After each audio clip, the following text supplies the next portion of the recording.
Thank you very much for joining us on the news at 7. On NTA International, we're live in Abuja. I'm Ruth Aguele. Let's start with the headlines. President Buhari makes strong case for emergence of a strong single currency ECO in West African region. Essential services and frontline workers honored as the world marks 2020 United Nations Public Service Day.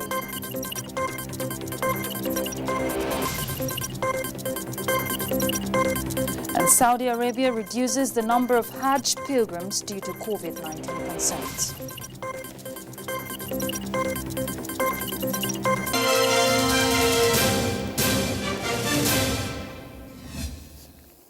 President Muhammadu Buhari has made a case for ECOWAS leaders to bury their differences and commit to the emergence of a credible, unified and strong single currency ECO in the West African region. He, however, expressed concerns over the suspicious actions taken so far by the West African Economic and Monetary Union on the issue, warning that progress must therefore be made with caution. The president was speaking at an extraordinary virtual meeting of the Authority of Heads of State and Government of the West African Monetary Zone. State House correspondent Adamu Sambo has details. The crucial meeting, which had in attendance the presidents of Ghana, Gambia, Guinea, Sierra Leone and Liberia, was summoned to discuss and consider the implementation of the ECOWAS Monetary Cooperation Program, otherwise referred to as the Single Currency Agenda. And on this, President Muhammadu Buhari said remarkable progress has been made, including the adoption of the exchange rate regime, the name and model of the common central bank, as well as the symbol.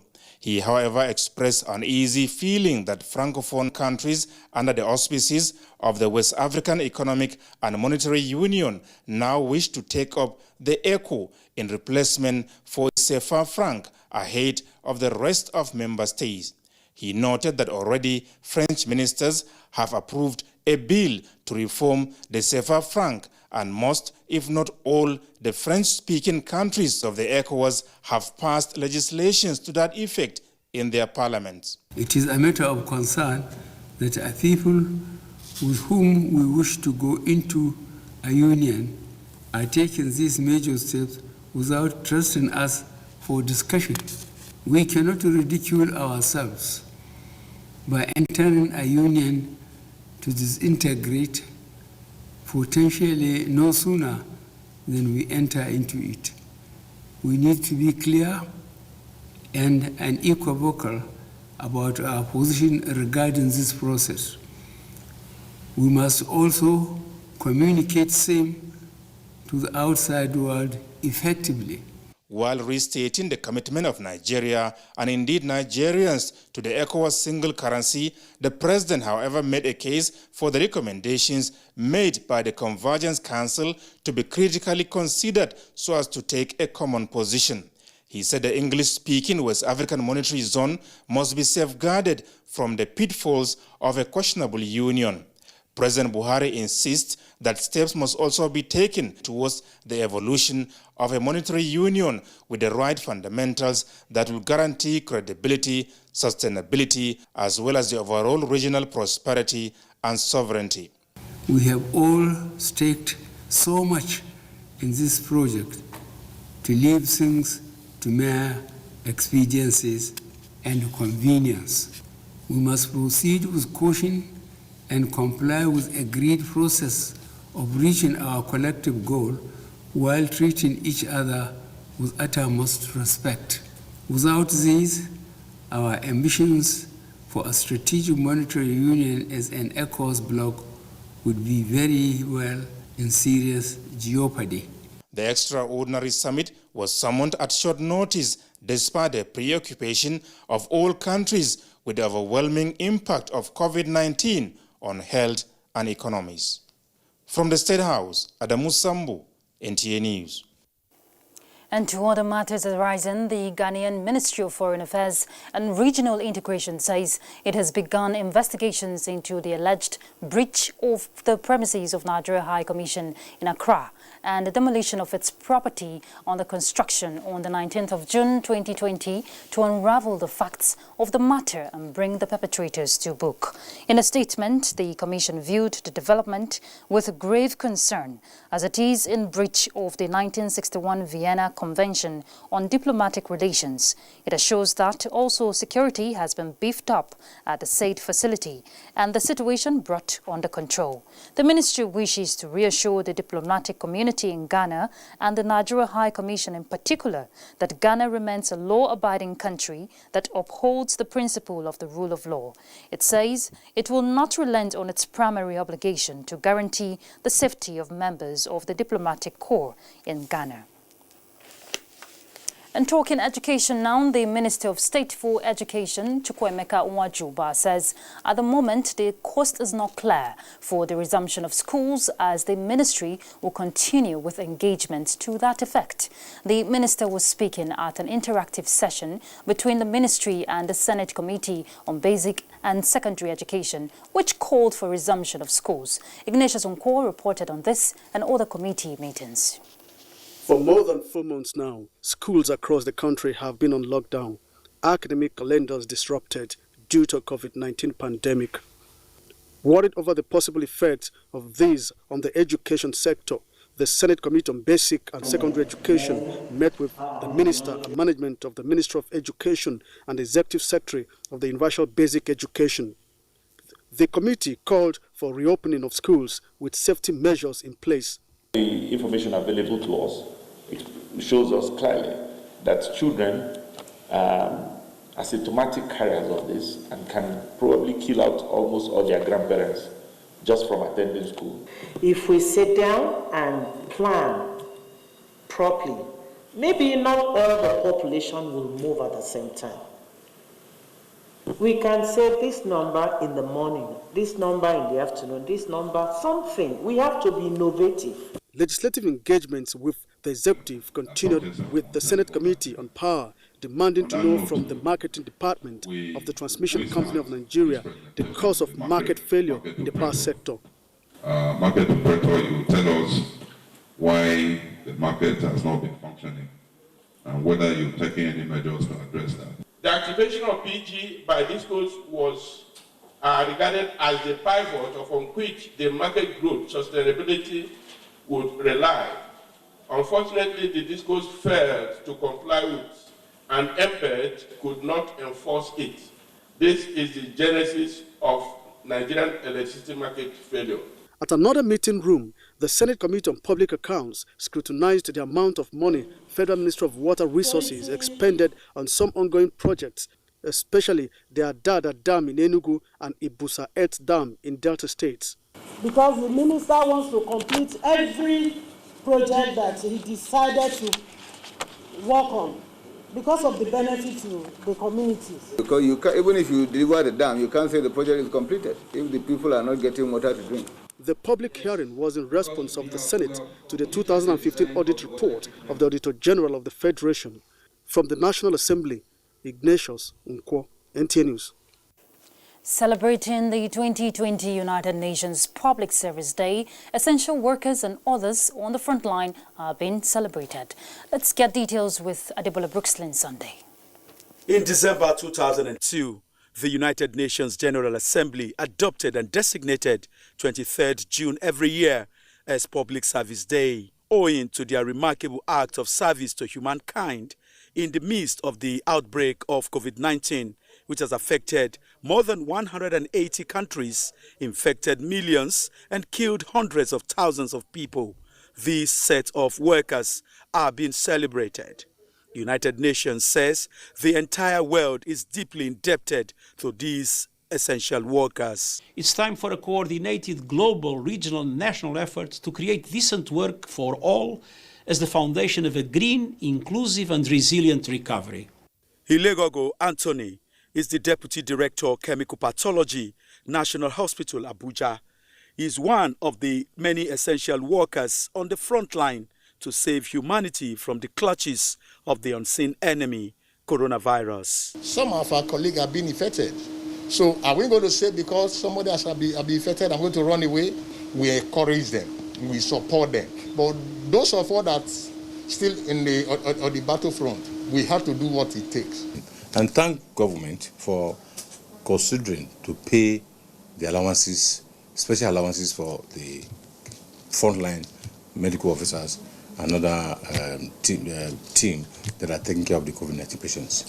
In achieving the 2030 Agenda for Sustainable Development, experts say effective delivery of public services is crucial. The e-learning platform has been upgraded, and we have now brought in strategic partners to fast-track the virtual learning training approach of the Institute. And you have over 2,500 courses that you can key into online presently. And it's at no cost for now. But subsequently, government will start earning revenue from this source. The day, which is domesticated by the African Union, is also set aside to celebrate the value and virtue of public service to the community. So what member states should do, including Nigeria, is to declare this day to make it a public holiday, because all of us are public servants, in as much as we are rendering services in one way or the other, including Mr. President himself. With COVID now, it has shown us that digitalization is not an option. So we must marry the e-government master plan, support the federal government to push it forward. Since 2003, it is the first time that the day is being celebrated without the usual public service awards to promote and reward innovation and excellence in public services by recognizing creative achievements. Adebola, Brooklyn Sunday, NTA News. Well, kudos to all public service workers on the front line. Let's talk COVID-19 now. Saudi Arabia to limit the number of Hajj pilgrims to 1,000. South Africa set to start Africa's first coronavirus vaccine pilot. Again, Adebola Brooklyn Sunday has an update.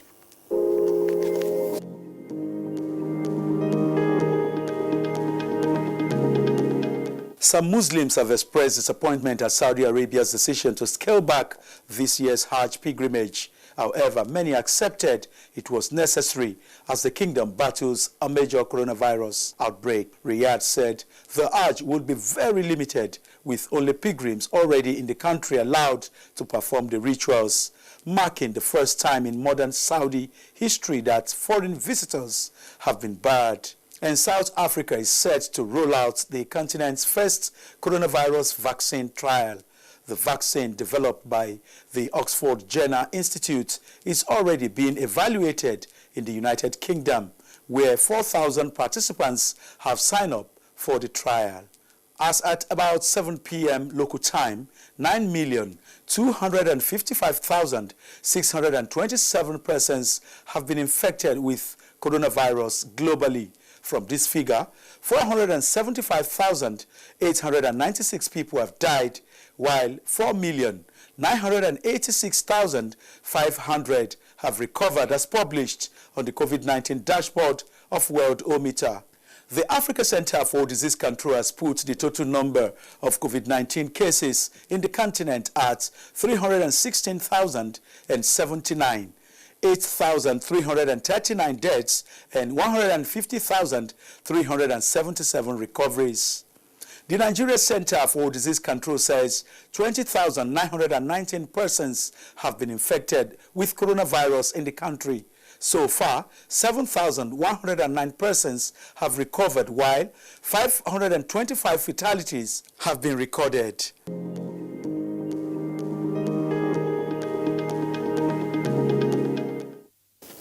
Talking politics, with the September and October off-season governorship elections drawing closer in Edo and in Ondo states, opposition political parties have restated commitments towards peaceful electioneering. Timothy Yusuf has an update on this.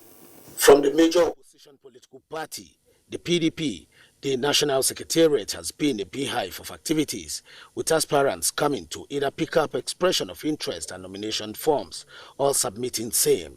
Our primary election will be free, fair, clean, clear, and democratic. The situation is same at the National Secretariat of the Action Democratic Party, ADP. Political parties are very important. They are key elements of democracy if you want to develop democracy in any environment. Meanwhile, it is another time for a reminder on political players that election is not war. We need peace in Edo. We need peace in Ondo. The bottom line is one person has got to run affairs of the state. Whether we like, it's not going to be two persons. Our political parties must be seen and that they have internal democratic process. The Edo and Ondo state governorship elections are slated for September and October 2020 in Abuja. Timothy Yusuf, NTA News. We'll take a quick break now. We're back shortly. Stay tuned. Nigerians, let us take responsibility. Stay healthy, stay safe, and curb the spread of the virus. Take responsibility. The coronavirus spreads from one person to another. Let us avoid crowd gathering of any kind for any reason. Take responsibility. Avoid traveling from one state to another during these lockdown restrictions. Obey all the rules that are put in place. Take responsibility.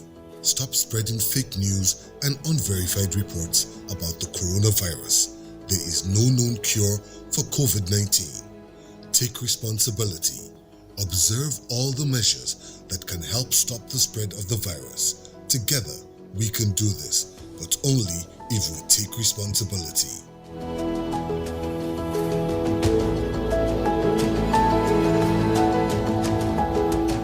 This message is brought to you by the Nigerian Television Authority, NTA, Africa's largest television network. Thanks for staying tuned. The American Federal Bureau of Investigation has commended the Economic and Financial Crimes Commission for offering assistance in the investigation and prosecution of 6 Nigerians involved in business email compromise and wire fraud in the United States of America.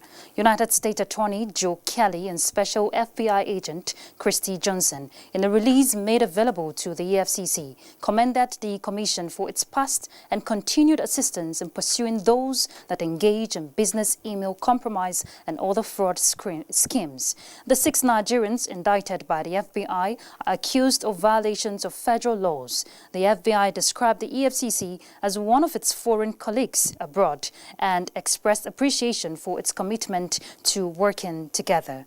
The operation, codenamed Operation Rewired, was a hit against transatlantic syndicates of cyber criminals operating in intricate, sophisticated networks. 167 Nigerian suspected cyber criminals were arrested, and a total sum of $169,850 United States dollars and 92 million naira were recovered from the suspects. Let's look at other issues. Nigerian women professionals in engineering have come out to say they are ready to partner with governments and organizations to educate, sensitize, and encourage the girl child to embrace science and engineering to help shape and develop the nation. The Association of Professional Women Engineers of Nigeria, APWEN, gave this assurance in a mentoring walk to mark this year's International Women in Engineering Day held in Abuja. Justin Bem Onyi reports that the day came with the theme, the role of women in shaping the world. This is the maiden edition of the celebrated day in Nigeria, the 2020 International Women in Engineering Day, to celebrate the outstanding achievements of women engineers throughout the world. And the Association of Professional Women in Engineering, APWEN, is harping on the theme of the day to intensify awareness on the need to push women to the forefront to play the role of creating and helping to educate the world. The advocacy is that women want to be more involved in shaping the world and developing a sustainable nation. Ladies, also women out there, can also go out and go after their potentials, being an engineer, a site engineer, a mechanical engineer, any form of engineering. We should not look down on women. Women has the strength and power to do exploits. Just as key players across the world are lending their voices, the women engineers in Nigeria are using this day to sensitize and kick against all actions of violence against women and girls, as well as discrimination. We all know generally people say that when you educate a woman, you educate a community, you educate a nation. And so when you put the women in the forefront, you know that the women are there to do the right thing. Please let the men in every profession join the women in engineering to reshape the world for sustainable development. And that is why we are out here today to celebrate the International Day for Women in Engineering. The International Women in Engineering Day is now in its 7th year, and it is an international campaign which raises the profile of women in engineering and focuses attention on the amazing career opportunities available to girls in the industry. Justin Bemunyi, NTA News. And to speak more on the International Women in Engineering is the Chairman, Association of Professional Women Engineers of Nigeria, Abuja chapter, Biola Dare Bello. Thank you very much for joining us. Thank you very much for joining us on the news, ma'am. Good evening, viewers. Okay, so congratulations. Biola Dare Bello. Congratulations, it's your day. And Thank the theme you. for this year is very apt. The Thank role you of very women much. in shaping the world. What message are the women folk passing to the world? Thank you very much.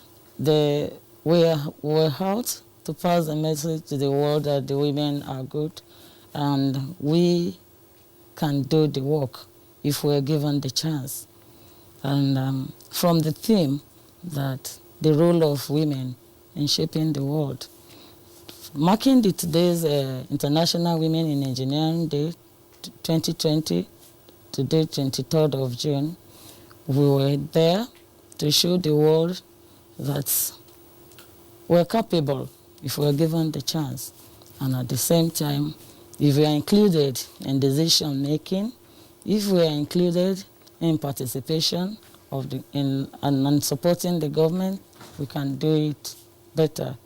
Today, there were two activities for today's celebration.